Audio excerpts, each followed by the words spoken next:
خبر شامل کرتے ہیں کنجا سے۔ محمد بلال بٹ کی رپورٹ کے مطابق تاریخی قصبہ کنجا کی گلیاں اور نالیاں غلاظت سے بھری پڑی ہیں، جگہ جگہ کوڑے کے ڈھیر لگے ہیں، جبکہ سرکولر روڈ اور لنکس روڈ کی صورتحال بھی اسی طرح ابتر ہے۔ شہریوں کے مطابق آکروب کئی ماہ سے گلیوں اور نالیوں کی صفائی نہیں کرتے اور نہ ہی مرکزی سڑکوں پر جھاڑو لگایا جاتا ہے۔ نتیجتاً کنجا میں مختلف بیماریوں کے پھیلنے کا خدشہ بڑھ گیا۔ گاڑیوں کے گزرنے سے گرد و غبار اڑ کر گھروں اور دکانوں میں داخل، جس سے الیکٹرانکس سمیت قیمتی اشیاء خراب ہو رہی ہیں۔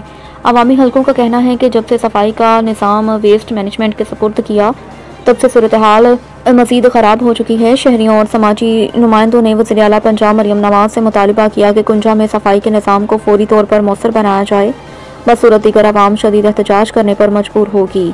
اب تک کے لیے اتنا ہی۔ مزید خبروں سے باخبر رہنے کے لیے وزٹ کریں ہماری ویب سائٹ witnews.pk۔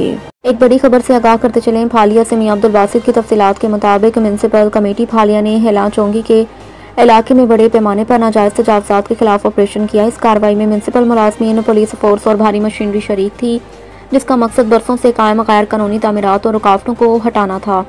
کارروائیاں آپریشن کا آغاز صبح کے وقت کیا گیا، جہاں کئی گھنٹوں تک جاری رہنے والی اس مہم میں درجنوں غیر قانونی جھپر، ٹھیلے اور دیگر تجاوزات کو مسمار کیا۔ کرین اور ٹریکٹر ٹرالیوں کی مدد سے سڑک کنارے رکھی گئی اشیاء اور غیر قانونی ڈھانچوں کو ہٹا دیا۔ پولیس کی بھاری نفری موقع پر موجود رہی تاکہ کسی بھی ناخوشگوار واقعے سے بچا جا سکے۔ شہریوں کی جانب سے عرصہ دراز سے شکایات موصول ہو رہی تھیں کہ ہیلا چونگی پر ناجائز تجاوزات کے باعث سڑکیں تنگ ہو چکی ہیں، ٹریفک جام معمول بن چکا۔ عوام کے اس مطالبے پر میونسپل کمیٹی نے فوری ایکشن لینے کا فیصلہ کیا۔